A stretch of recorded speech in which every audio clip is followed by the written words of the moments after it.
தமிழ் மக்களுக்கு வணக்கம். இந்த வீடியோவ போடவே வேணாம்னு தாங்க நெனச்சேன் நானு. ஏன்னா, இத பத்தி பேசுறதுக்கே எனக்கு உண்மையிலேயே இன்ட்ரெஸ்ட் கிடையாது. முதல்ல பார்த்தீங்கன்னாக்க, இந்த விவகாரம் கசிந்த பொழுது, நான் தான் வந்து அத பத்தி ஒரு வீடியோ போட்டிருப்பேன். என்னோட வீடியோ தான் ஃபர்ஸ்ட்டு வந்திருக்கும். ஏன்னா, அது வந்து அஃபிஷியலா வெளிய வந்த காரணத்தினால, அது பப்ளிஷ் ஆன காரணத்தினால, அத பத்தியான ஒரு வீடியோ போட்டேன். பட் தொடர்ச்சியாக அது ஒரு பேட்டர்ன் மாரி நடந்துகிட்டு இருக்கும் பொழுது, ரொம்ப பீடிகையை வச்சு பேச விரும்பல. என்ன விஷயம்னு சொல்றேன். இந்த விஜய், சங்கீதா விவகாரம் தான். இத பேசவே கூடாதுன்னு தான் நான் நெனச்சுட்டு இருந்தேன். ஏன்னா, என்னை பொறுத்தவரைக்கும் வந்து தமிழகத்தில பேச வேண்டிய எவ்வளவோ விஷயங்கள் இருக்கின்றன. தமிழகத்தை பாதிக்கக்கூடிய எவ்வளவோ பிரச்சனைகள் இருக்கின்றன. அந்த பிரச்சனை குறித்தெல்லாம் நம்ம பேசாம, இதை வைத்து பேசிக் கொண்டிருக்கிறோம் அப்படின்னு சொல்லிட்டு. ஆனால், இதுல ஒரு பேட்டர்ன் எனக்கு தெரியுது. அப்போ இது எதனால நடக்குது? அப்படின்னு இருக்கு இல்லையா? அதுக்காகத்தான் இந்த காணொளி அப்படின்னு நம்ம எடுத்துக்கலாம். அவங்களுடைய முதல் அ பெட்டிஷன் நமக்கு வெளில வந்தது இல்லையா? அவங்க முதல்ல ஃபைல் பண்ண பெட்டிஷனாக வெளில வந்தது பார்த்தீங்கன்னா, அவங்கள வந்து பிரிவதற்கு விரும்புவதாகவும், ஆனால் விஜய் அதற்கு சம்மதிக்க மறுப்பதாகவும், அதனால இது வந்து ஒரு ஒரு சுமூகமான ஒரு பரஸ்பர பிரிவு அப்படின்றத ஏற்கனவே அது செயலளவுல இருக்கு அப்படின்ற நிலையில, அதை வந்து சட்டப்பூர்வமாக செய்ய வேண்டும். விவாகரத்து அப்படின்றத நீதிமன்றம் வாயிலாக வேண்டும் அப்படின்னு அவங்க கோரி நீதிமன்றத்துக்கு போயிருக்காங்க. அதுக்கு அவங்க சில குற்றச்சாட்டுக்களும் வச்சிருக்காங்க. இந்த குற்றச்சாட்டுக்கள்லாம் வந்து அஃப்கோர்ஸ் நீதிமன்றத்தில விவாதிக்கப்பட போகிறது. விஜயை பொறுத்தவரைக்கும் பார்த்தீங்கன்னாக்க, அவரும் அதற்கு விளக்கங்களை கொடுக்க வேண்டிய இடத்தில் இருக்கிறார். யாருக்கு அப்படின்னா, நீதிமன்றத்துக்கு தான். அவருடைய தொண்டர்களுக்கோ, ரசிகர்களுக்கோ, பொதுமக்களுக்கோ ஒரு விளக்கம் கொடுக்க வேண்டிய அவசியம் இருக்கான்னா, இல்ல. மாறாக, மாரலி அப்படின்னு சொல்லுவோம் இல்லையா? அப்ப தார்மீக உரிமை, கடமை அவருக்கு இருக்கா? அப்படின்னா, சட்டப்படி எதுவும் கிடையாது. தார்மீக உரிமை, கடமை இருக்கான்னா, அ இருக்குன்னு சொல்லலாம், இல்லன்னு சொல்லலாம். ஏன்னா, அத முடிவு செய்ய வேண்டியது அவருடைய தொண்டர்கள், அவருடைய ரசிகர்கள், அவருடைய நலம் விரும்பிகள். இவங்க தான். வேற யாரும் கிடையாது. அப்படின்ற பட்சத்தில, நான் சொல்ல விரும்பல, நான் பேச விரும்பல அப்படின்னு சொல்றதுக்கு அவருக்கு உரிமை இருக்கான்னா, ஒரு உரிமை இருக்கு. அதன் அடிப்படையில நீங்க என்ன கருத்தை வேண்டுமானாலும் உருவாக்கிக் கொள்ளலாம். இதெல்லாம் ஒரு பக்கம் இருக்கட்டும். ஆனால் இதில பேசப்படாத அல்லது அப்படியே மேலாப்புல கடந்து போற விஷயங்கள்னு சிலது இருக்கு. அது என்ன அப்படின்றத தான் நான் இப்ப இங்க விளக்கணும்னு நெனைக்கிறேன். ஒண்ணு என்னன்னா, விஜய் ஒண்ணும் சின்ன குழந்தை கிடையாதுங்க. அதே மாரி சங்கீதாவும் சின்ன குழந்தை கிடையாது. 2 பேருமே பார்த்தீங்கன்னாக்க, அ குழந்தைகளை பெற்றெடுத்து 25 ஆண்டு காலத்திற்கு மேலாக குடும்ப வாழ்க்கையில் இருந்தவர்கள். அப்போ அந்த ஒரு 50 வயது எட்டிவிட்ட விஜய், அவர் வந்து அவர்களுடைய வாழ்க்கை சார்ந்து, அவர் குடும்பம் சார்ந்து என்ன முடிவு எடுக்கணும் அப்படின்றது தெரியாமல்லாம் இருந்திருப்பாரான் அப்படின்னா, கண்டிப்பா கிடையாது. இது 1. அதே தான் சங்கீதாவுக்கும் பொருந்தும். ஏன்னா, குழந்தைகள 20 வயது ஒரு குழந்தைக்கு, இன்னொரு குழந்தை 25 வயது. அப்ப 2 பேரையும் குழந்தைகள்னு சொல்ல முடியாது. அவைங்களுடைய பிள்ளைகள்னு சொல்லலாம். சரியா? Both are adults. சட்டப்படி அவர்கள் வயதுக்கு வந்து விட்டனர். அவர்கள் நாளைக்கே வந்து ஒரு திருமணம் செய்து கொள்ள வேண்டும்னு நினைக்கிறாங்கன்னு வைங்க. இப்ப விஜய்யுடைய மகளோ, அல்லது விஜய்யுடைய மகனோ திருமணம் செய்து கொள்ள வேண்டும் என்று நினைத்தால், யாரோ ஒருத்தர திருமணம் செய்து கொள்ள வேண்டும். அவர்கள் விரும்பிய நபரை திருமணம் செய்து கொள்ள வேண்டும் என்று நினைத்தால், அதை விஜயே தடுக்க முடியாது. ஏன்னா, அவர்களுக்கு சட்டப்படி முழு உரிமை இருக்கு. அப்போ அவர்களை அப்படியே கழட்டி விட்டு விட்டாரா விஜய்? அப்படின்னு கேட்கிறதே வந்து அபத்தமான ஒரு குற்றச்சாட்டு. ஏன்னா, அந்த கோர்ட் டாக்குமெண்ட்டே நீங்க எடுத்து பார்த்தீங்கன்னா, அந்த டாக்குமெண்ட்ல ரொம்ப தெளிவா இருக்கு. விஜய் நன்றாக எங்களை பார்த்துக் கொண்டார். 2022க்கு அப்புறம் தான் வந்து சில பிரச்சனைகள் வந்தது. அப்ப கூட வந்து அவருடைய பிள்ளைகளை அவர் பார்த்துக் கொள்ளவில்லை அப்படின்னு எந்த இடத்திலயும் குற்றச்சாட்டு வைக்கப்படவில்லை. அப்படின்னும் பொழுது, விஜய், சங்கீதா 2 பேரையும் தான் நான் சொல்லுவேன். ஏன்னா பெற்றோர். அந்த பெற்றோர் அவர் குழந்தைகளுக்கு என்னென்ன வசதிகளை வழங்க முடியுமோ, அதையெல்லாம் வழங்கி இருக்கிறார்கள். நல்ல பள்ளிக்கூடத்தில படிக்க வச்சிருக்காங்க. நல்ல கல்லூரிக்கு அனுப்பி வச்சிருக்காங்க. வெளிநாடுக்கு அனுப்பி வச்சிருக்காங்க. இதெல்லாமே நடந்திருக்கு அப்படின்றத நம்மால பார்க்க முடியும். தனிப்பட்ட உறவு முறைகள் என்று வரும்பொழுதும், யாரும் யாருடனும் இருந்தாக வேண்டும் நாம கட்டுப்படுத்த முடியாது. அவங்க குடும்பத்துக்குள்ள என்ன இஷ்யூன்றது நமக்கு தெரியாது.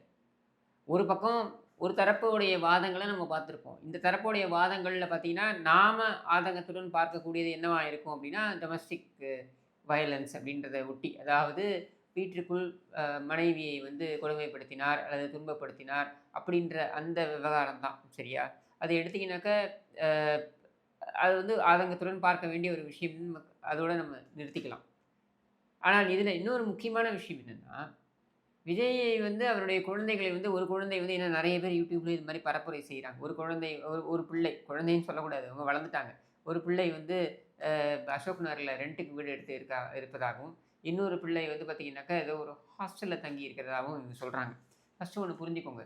விஜய்க்கு அதிகாரப்பூர்வமாக நமக்கு தெரிந்து இருக்கக்கூடிய சொத்துக்கள் அப்படின்னு பார்த்தீங்கன்னாக்கா, அவருக்கு அசையும் அசையா சொத்துக்கள். அதில் பார்த்தீங்கன்னாக்கா வீடுகள் அப்படின்னு பார்த்தீங்கன்னா, அவருக்கு அடையார், பட்டினப்பாக்கம், பனையூர், அதுக்கப்புறம் நீலாங்கரை.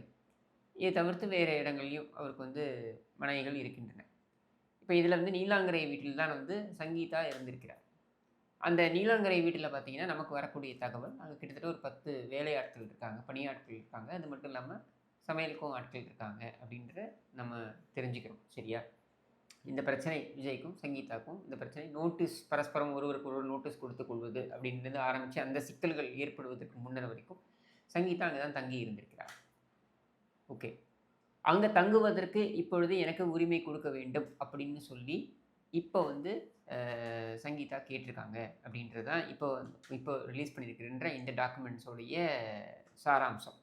அந்த விவகாரத்தை எடுத்தீங்கன்னாக்க, கண்டிப்பாக ஒரு மனைவியாக எனக்கு அவர் இந்த விவாகரத்து முடியும் வரை, இந்த விவகாரம் முடிவுக்கு வரும் வரை எனக்கு அவர் தங்குவதற்கான இடத்தை வழங்க வேண்டும் என்று கோருவதற்கு முழு உரிமை மனைவிக்கு இருக்கு. ஆனால் இந்த இடத்தில்தான், இந்த வீட்டில்தான் நான் தங்குவேன் அப்படின்னு சொல்வதற்கான உரிமை இருக்கிறதா அப்படின்றது வந்து விவாதத்துக்கு உட்படுத்தப்பட வேண்டியது. நான் நீலாங்கரை வீட்டில் தான் இருப்பேன் அப்படின்னு சொல்கிறதுக்கான உரிமை இருக்கிறதா அப்படின்றது விவாதத்துக்கு உட்படுத்தப்பட வேண்டியது. ஆனால் தங்குவதற்கான இடத்தை கொடுக்க வேண்டிய கடமை கணவருக்கு இருக்கிறது அப்படின்றது நம்ம சட்டத்தில் நம்ம புரிந்து கொண்டது. அப்போது இந்த சங்கீதா அவர்கள் பார்த்தீங்கன்னா, அவங்க வந்து அவங்களுடைய பெட்டிஷனில் நான் மீண்டும், அதாவது ரெஸ்டரேஷன் ஆஃப் கான்ஜுகல் ரைட்ஸ், நான் மீண்டும் அவருடன் சேர்ந்து வாழ விரும்புகிறேன் அப்படின்னு எந்த இடத்தையும் குறிப்பிடல. அவங்க என்ன சொல்கிறாங்க, நான் பிரிந்து போக வேண்டும் என்று தான் நினைக்கிறேன், அவர் எனக்கு விவாகரத்து கொடுக்க மறுக்கிறார் அப்படின்னு தான் அவங்க சொல்கிறாங்க. அப்போது அவர் இந்த திருமண பந்தத்தில் இருப்பதற்கு உடன்படவில்லை அப்படின்றது தெளிவுபடுத்திடுறாங்க. சரியா? அப்போது இந்த பிரச்சனை எது குறித்து இருக்க வேண்டும்? நீலாங்கரை வீடு அப்படின்னா அது சொத்து சார்ந்த பிரச்சனை. செட்டில்மெண்ட்டில் வந்து எனக்கு இந்த வீடும் வேண்டும் என்று அவர் கேட்டிருக்கலாம். அது சொத்து சார்ந்த பிரச்சனையாக மாறிவிடும். ஆனால் டாக்குமெண்ட்டில் அப்படி எதுவும் தெரியல. எனக்கு சொந்தமாக எனக்கு நீலாங்கரை வீட்டை கொடுங்கள் அப்படின்னு அவர் கேட்டதாக அந்த வெளியில் கசிந்திருக்கின்ற டாக்குமெண்ட்டில் எதுவும் இல்லை அப்படின்னும் பொழுது அதையும் நம்ம புரிந்துக்க முடியல. அப்போ அடுத்து அந்த குழந்தைகளை பற்றி தான் நம்ம பேசணும். அந்த குழந்தைகளை பொறுத்த வரைக்கும், அதை திரும்ப பாருங்கள், குழந்தைகள்னே சொல்கிறேன், பிள்ளைகளை பொறுத்த வரைக்கும் அவங்க விஜயோடு தான் தங்கணும்னு அவசியம் இல்லை.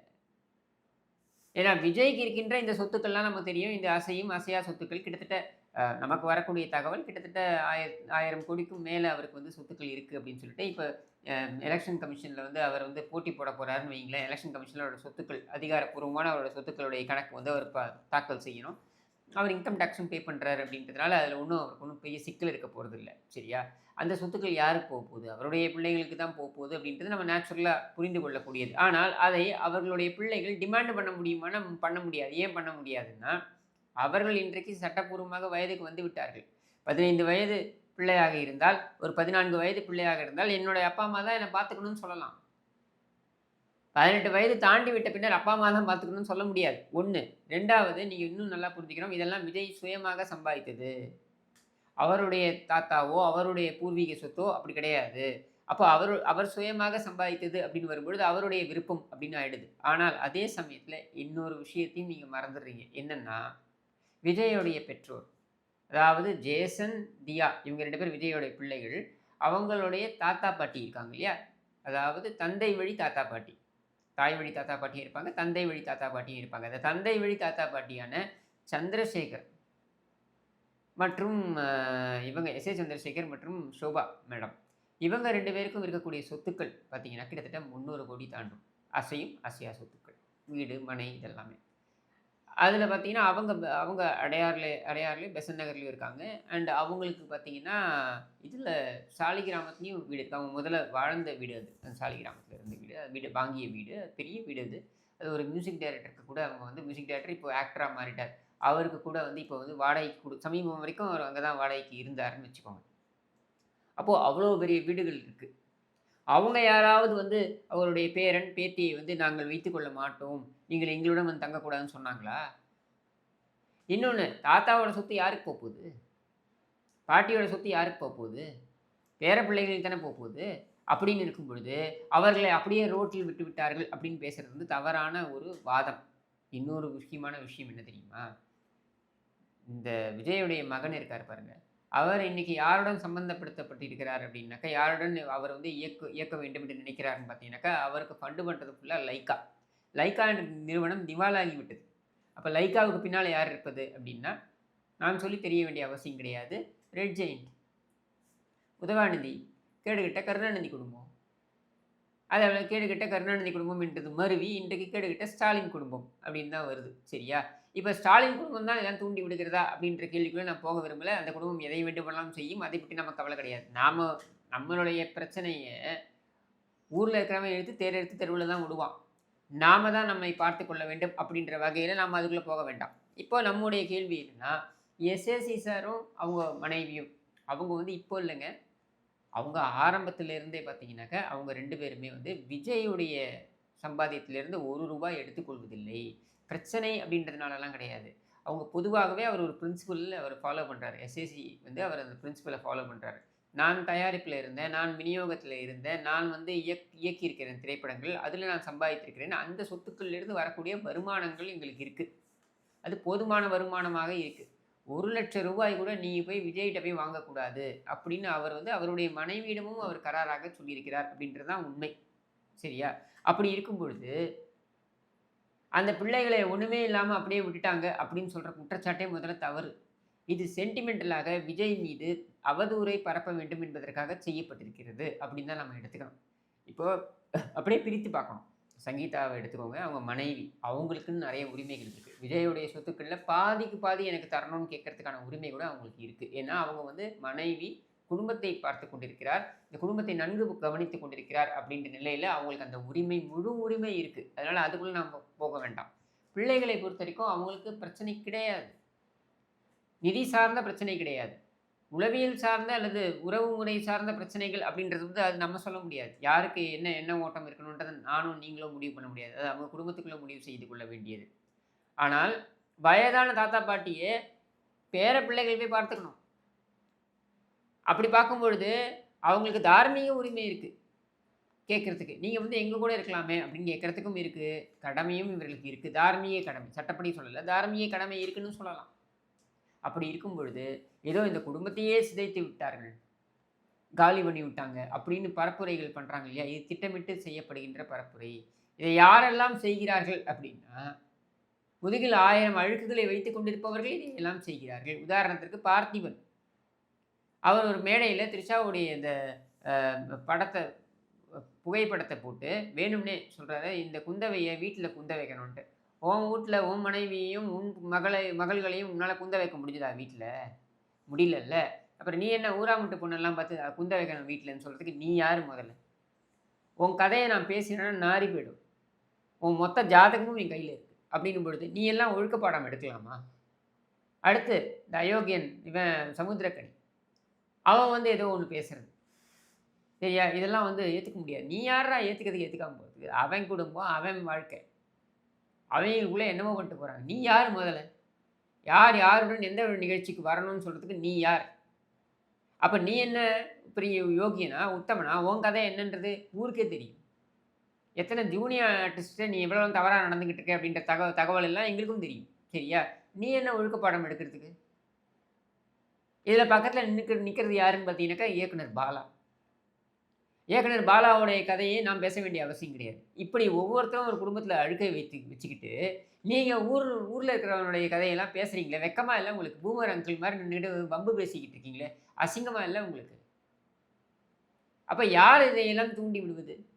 அப்படின்னா, அதுல மிகப்பெரிய அளவுல பார்த்தீங்கன்னாக்க, கருணாநிதி குடும்பத்திலே வந்து பேசுறது தான். அதாவது ஈயத்தை பார்த்து பல்லிழித்து தான் பித்தாளை என்ற கதையா, கருணாநிதி குடும்பத்திலே இருந்து ஒழுக்க பாடம் எடுக்கிறது இருக்கு பாருங்க. அதுதான் உச்சபட்ச காமெடி. இதுல முக்கியமாக யார் செலிபிரிட்டி?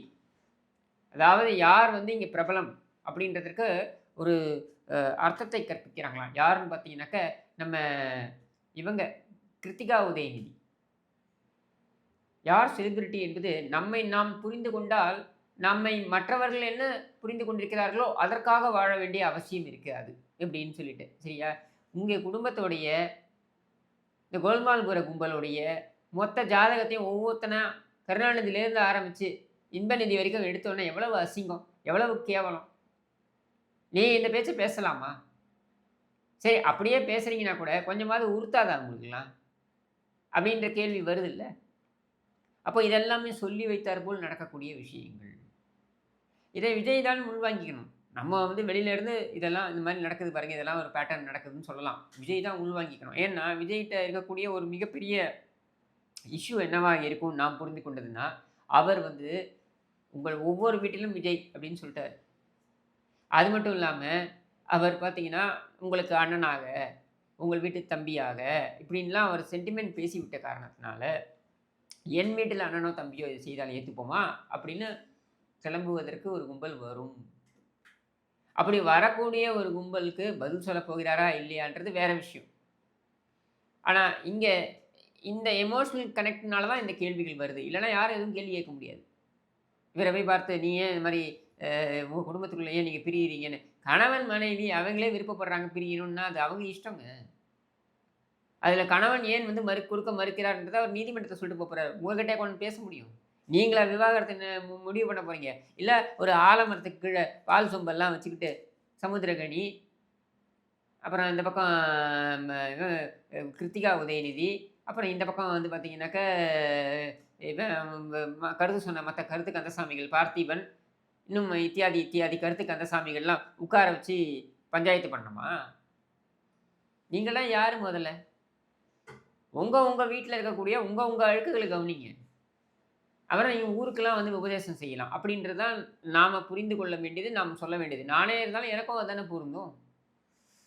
ஸோ இதுதாங்க மொத்த விவகாரமே. இப்ப இந்த விவகாரத்தில, இது பல நூறு கோடி ரூபாய் சொத்து சார்ந்த விவகாரமாவும் இருக்கிறது. இது வயது அதாவது 20 வயது, 25 வயது பிள்ளைகள், கிட்டத்தட்ட 50 வயதை எட்டிவிட்ட அ கணவன், மனைவி, அவங்களுடைய தந்தை, தாய், இவங்க எல்லாரையும் சார்ந்தது. சரியா? இதுல வெளியிலேருந்து ஒரு பெண் வந்து சிதைத்து விட்டார் அப்படின்னு பேசுறது வந்து, அந்த மனைவி வேணா அந்த குற்றச்சாட்டை வைக்கலாம். சரியா? அது இன்னொரு தரப்பு என்னன்றது தெரியாம நம்ம அத பேச முடியாது அப்படின்றது தான் நாம இங்க சொல்லி முடித்துக் கொள்ள வேண்டியது. ஆனால் என்னுடைய கேள்வி இங்க, இதையெல்லாம் விட்டு நான் முதல்ல ஒரு இன்ட்ரோடக்ஷன் குடுத்தேன் பாருங்க. அந்த கேள்விக்கு திரும்பி வரேன். இது தமிழ்நாட்டுடைய தலையாய பிரச்சனையாங்க? இங்கே சட்டம் ஒழுங்கு சந்தி சிரித்துக் கொண்டிருக்கிறது. புதுசு புதுசா, தினுசு தினுசா, அதாவது பாலியல் குற்றங்கள் ஒரு ஒரு பல வகைப்படும்னு வச்சுக்கோங்க. ஆனால் புதுசு புதுசா யோசிச்சு பாலியல் குற்றங்களை செய்யக்கூடிய அளவிற்கு இங்கே சட்டம் ஒழுங்கு இருக்கிறது. சாதி கொடுமைகள் பார்த்தீங்கன்னாக்கா, அவ்வளவு அசிங்கமா, அவ்வளோ ரோட்ல வந்து பார்க்குறவனெல்லாம் வெட்டிட்டு போற அளவுக்கு நடக்குது. நாங்குநேரில் நடக்குது. நாங்குநேரில் நடந்த அடுத்த நாள் மானாமதுரையில் நடக்குது. மானாமதுரையில் நடந்த அதே நாள் திரும்பவும் மானாமதுரையில் நடக்குது. இப்படி அ ப ப அப்பட்டமான சட்டம் ஒழுங்கு பிரச்சனை வந்து இங்கே சந்தி சிரித்துக் கொண்டிருக்கிறது. தலைவிரித்து ஆடிக்கொண்டிருக்கிறது. அது மட்டும் இல்லாம வரலாற்றில் இல்லாத ஊழல். அதாவது 75 ஆண்டு கால இந்த ஆட்சிகள் நடந்திருக்கு சுதந்திர இந்தியாவுல. அந்த வரலாற்றில் இல்லாத அளவுக்கு ஊழல். கர்னல் மாரிதாஸ் கூட சொன்னாரு. கிட்டத்தட்ட 2,00,000 கோடிக்கு 4 அமைச்சர்கள் மட்டுமே கொள்ளையடித்திருக்கிறார்கள் அப்படின்ற தகவல்கள் வந்த வண்ணம் இருக்கின்றன. அப்படின்ற நிலையில நீங்க யோசிச்சு பாருங்க. வெறும் 4 அமைச்சர்கள் மட்டும் 2,00,000 கோடினா, இந்த அமைச்சர்கள் கப்பம் கட்டக்கூடிய ஸ்டாலின் குடும்பம் எவ்வளவு கொள்ளையடித்திருக்கு. அப்ப இவ்வளவு கொள்ளை, வரலாறு காணாத கொள்ளை நடந்திருக்கிறது. இதையெல்லாம் மூடி மறைப்பதற்காக இவங்க சன் டிவியை வைத்துக்கொண்டும், இந்த மாதிரி நடிகர்களை எல்லாம் வைத்துக்கொண்டும், இந்த மாதிரி இயக்குனர்களை எல்லாம் வைத்துக்கொண்டு, பூமர் அங்கிள் எல்லாம் வைத்துக்கொண்டு, இவர்கள் தினம் இந்த பிரச்சனையை பேசுபொருளாக மாற்றி வருகிறார்கள் என்றால், இதற்கு நாம இடம் கொடுக்க போறோமா? அப்படின்றது தான் கேள்வி. இந்த ஆட்சி போக வேண்டிய ஆட்சி. அந்த மனநிலைக்கு மக்கள் வந்து விட்டார்கள் என்ற எண்ணத்தில, நிலையில ஏதேதோ செய்து பார்க்குறாங்க. "எத்தை தின்றால் பித்தம் தெளியும்ன்ற நிலையில போயிட்டு எதை எதையோ செய்யிறது. Diversionary tactics. அப்போ அதன் ஒரு ஒரு ஒரு பார்வை தான் இந்த விஜய் மீதான இந்த ஒரு தொடர் தாக்குதலை சன் டிவி கையில் எடுத்திருக்கிறது. அது யாருடைய தூண்டுதலில அவங்க எடுத்திருப்பாங்கன்றத நான் சொல்லி தெரிய வேண்டிய அவசியம் கிடையாது. அப்ப இதற்கு இடம் கொடுக்க போகிறோமா? அல்லது இந்த ஊழல் குற்றச்சாட்டுகள், இந்த அவல ஆட்சி, இதை வீட்டுக்கு அனுப்புவதற்கு இங்கே தயார் நிலையில்